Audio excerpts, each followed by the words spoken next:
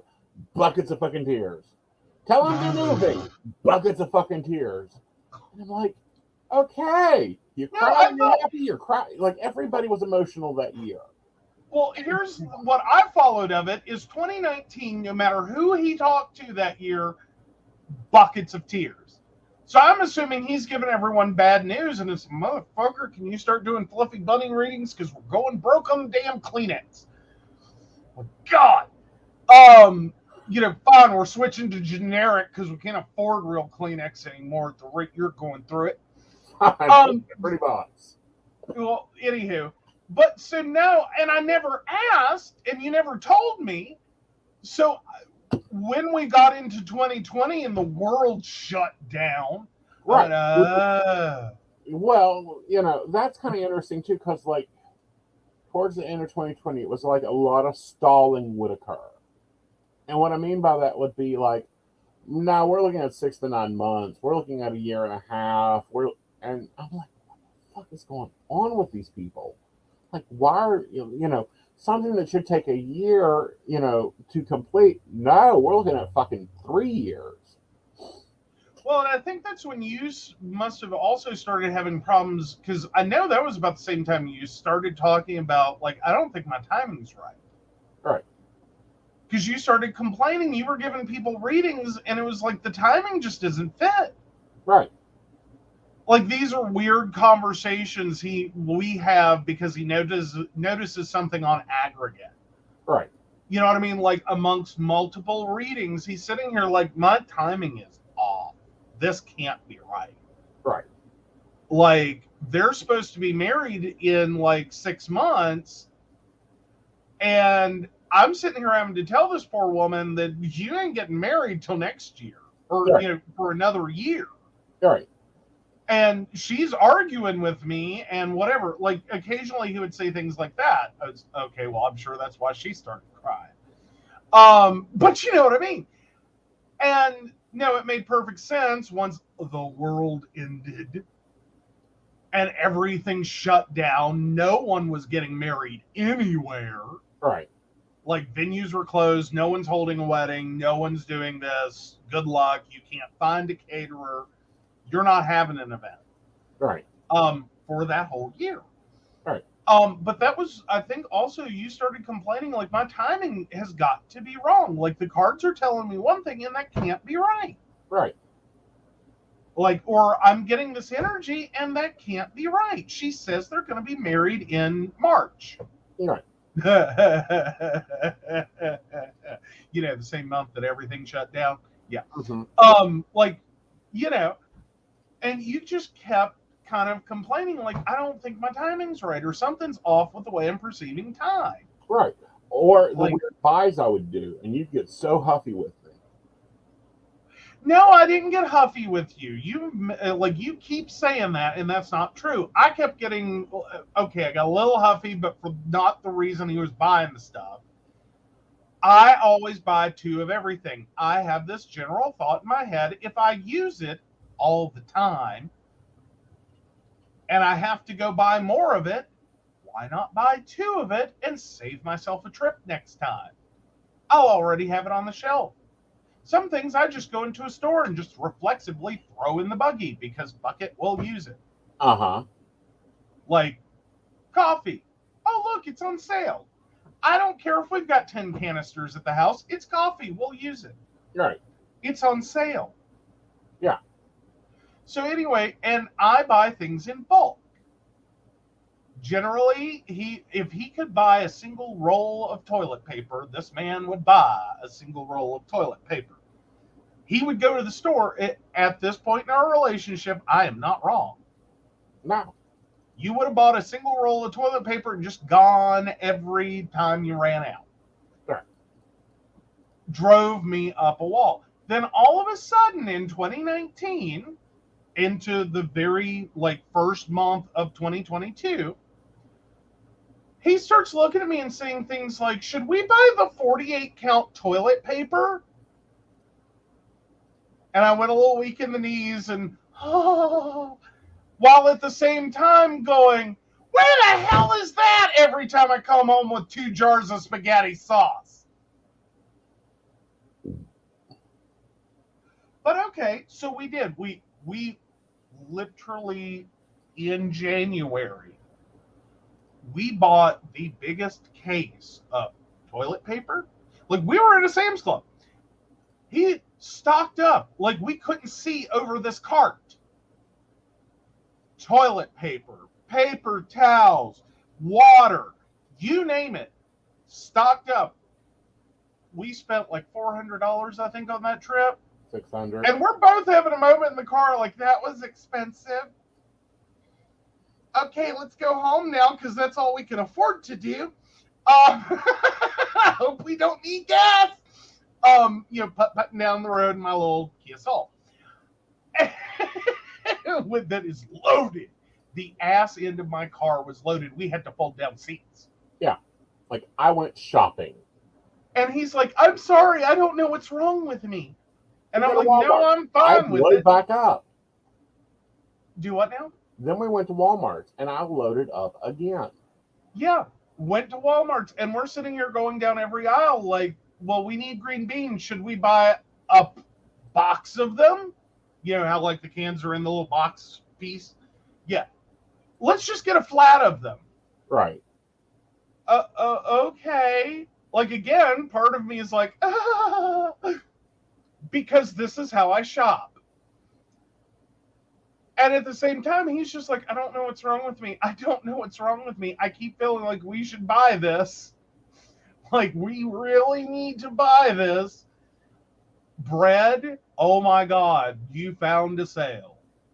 Pasta, oh my God, you found a sale. Again, right before all of this went wrong. Mm-hmm. So we're sitting here with like pasta for days, toilet paper for months. Mm-hmm. Like, there's no possible way. We don't have this much ass. We don't need this much toilet paper. Like, what are you trying to wipe? The back end of a rhinoceros? Like, holy hell. And then there was a shortage, there was a shortage, there was a shortage. You can't buy that for love nor money. There is a shortage. Everything we had bought and stocked up on ended up at some point being a shortage item, and we had plenty. Mm-hmm. We were fine. I don't mean we were at like crazy levels of like, okay, we're hoarding this. I mean, it just so happened that months ahead of schedule, or not scheduled per se, but when it occurred, months before that, we had stocked up and then just kept buying at like normal rates. Right. And it was like, and we're both sitting here going, we are fucking mental. Mm-hmm. I don't mean after the fact, like, we're fucking mentalists. We're amazing. I don't mean like that. I mean before everything went to shit, we're sitting over here like, we're fucking crazy people. Mm-hmm. Oh, Why I can actually build a storage shelf out of this, this, and this and put it in the laundry room, and we can do this. Yeah, he starts talking like we're going to set up for one of those coupon buyer hoard thing situations. I'm like, the hell we are. Quite frankly, that was the way the conversation went. It's, oh, no, we are not doing that. I'm not going to live in a house that, like, our living room, it now looks like a miniature damn Kroger. Like, that ain't happening. You ain't doing that to my living room. Yeah. Oh, Lord. Shannon said my work decided they were going to put the toilet paper under lock and key and leave one roll at each store. We didn't, like, we were fine. Like, we never ran out of toilet paper. We I think, gave toilet paper to people. Like, I know your mom, like, we sent toilet paper over because she ran out.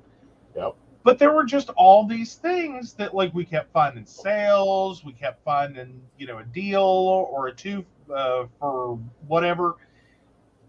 And so we just kept adding to it. And then we come home and, like, we're crazy people. That's what we are. We're crazy. We didn't need that. Right. We didn't need it. We didn't need it. Right. We bought it, but we didn't need it. And then one by one, like, there wasn't a single thing that we bought during that period that didn't eventually run out or have a problem, or we couldn't get in our area because we can't get trucks because no one's driving a truck. Right. Remember that lovely part of the moment. Right. Which is even weirder because we're starting to hit those deals again. FYI, guys, we're starting to hit those deals again. I go into Kroger's. Kroger's never has big anything. No. Okay, let's explain. Our Kroger's, we can we just tell them where we live? Like, we've told this before. Yeah. We're in Oak Hill, West Virginia, guys. Okay, this is not a city. They call themselves a city. We're not a city. We're barely a town. We don't get bulk anything. We struggle in our local stores to actually have, like, anything that is not like bread, eggs, milk, butter, cheese. And I talk about that in generic terms. I mean, white bread, not wheat bread, whole wheat bread, and low calorie whole wheat bread, and carb counter whole wheat, keto friendly. We're lucky, like, if it's not bread, we don't have it in a lot of these stores. So we don't get anything in bulk. We do not get anything specialty. We rarely, if anything, see anything new until, like, months after it's been out. Right. We are, like, the last stop that most of, like, we're the last stop for our Kroger truck. By the time we see a Kroger giant 18-wheeler at our store, last stop. It could have been a pickup. Could have been a pickup. Yeah. But it's the last stop that truck's making. This is it. This is the end of the truck. This is everything up very close to the cab. Everything else is already gone. And if other stores decided to pick through what we were supposed to get, or stores decided we can't sell that, we don't want it, that's what we get. Yeah. Yeah. So we get nothing in large quantities. Yeah. Right. I So go he in. walks into Kroger. Yeah, I walk into Kroger. I think I was picking up dog chicken. Yeah, I was picking up dog chicken, dog vegetables, and dog rice. I know that makes no sense to anyone else. It makes sense to my grocery list. Go down an aisle, and there sits a pallet of 25 pounds of sugar for $15.99. The Invisible's with me. He's like, "You're stupid.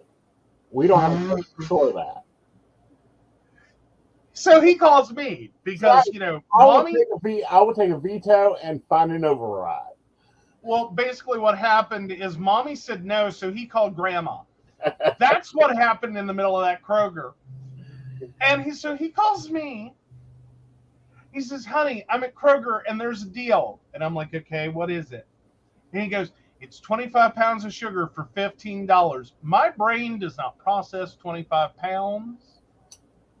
It processed that that $15.99 divided by 25 is less than $1 a pound. Buy it." That's what I processed. I processed the per unit. And I went, "Buy it. That's cheap as usual."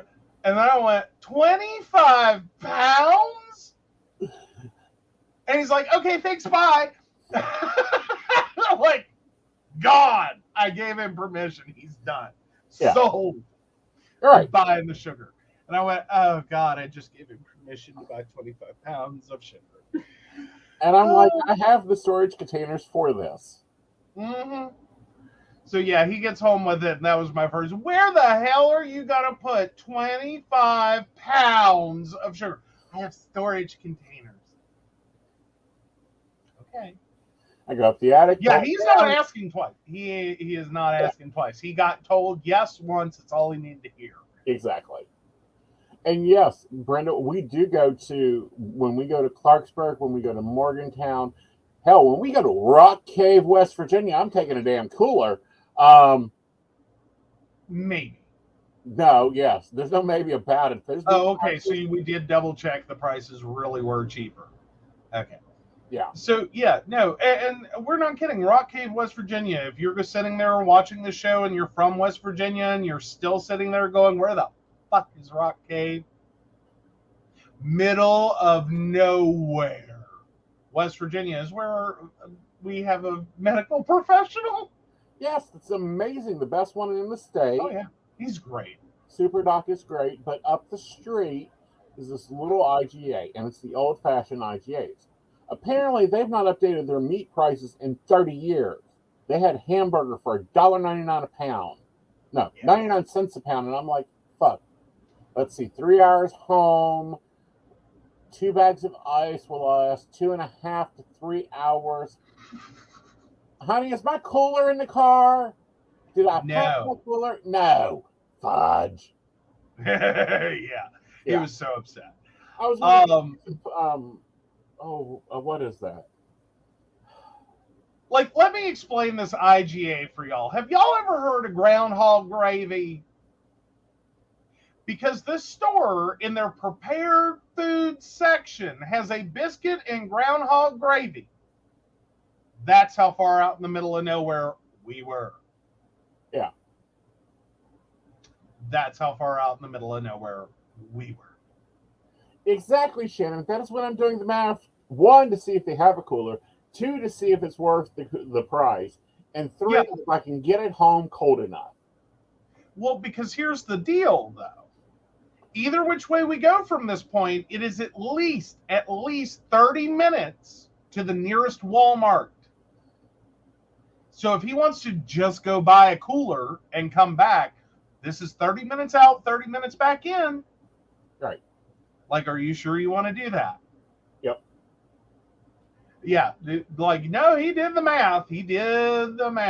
Like, by the time you get done with this, we're going to spend more per pound. Right.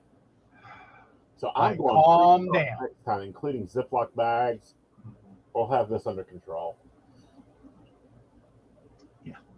May have to stop at the Walmart on the way home, though. Oh my God, Brenda knows Rock Cave. Brother had friends there. They were actually playing banjos on the porch when he made his way through that back holler. Oh, find a bait store. They'll have a cooler. Was that the interesting gas station? Yes. Okay, y'all, I got to tell you about this gas station. Again, you want to know how far out in the middle of nowhere this place is? I'll tell you how far out in the middle of nowhere this place is. There is a gas station. I shit you not. There is a gas station with an entirely gravel parking lot. Like, you know, normally gas stations, paved parking lot, encasement, like concrete, like, or at least pavement, gravel parking lot. They have one pump. Excuse me, they have two pumps. They have one gas choice. 87. That's it. You want anything else, you got to drive 30 minutes to go get it. One gas. That's it. That's all they got. It is not a pay at pump. Like, bless your heart, you sweet summer child. You cannot pay at this pump. This pump has a rotating dial. No. One is not diesel. They have two pumps. Both of them dispense 87. That's it. That's all the gas you need, apparently. It has a little rotating dial on this pump. Old school, like you haven't seen one of these since the 90s when your small town gas station still had that fucker. Gas pump. And correct me if I'm wrong, they do not accept credit cards. Nope. Which was a moment for us because we're like, oh shit, we got to pull money to buy gas. Mm-hmm. Do you have any money? Bum fucking Egypt. Yes, Brenda, this is nowhere. Mm-hmm. Well, guys, I hate to break this cup up, but my cup's empty. I'm sure your cup's empty. So we will talk at you next week when Miss Sandy's with me. Woo! Woo! How'd I do for my first coffee and tea? You done well. We got to work on your spilling tea, though. What? Talk to you guys later. Bye.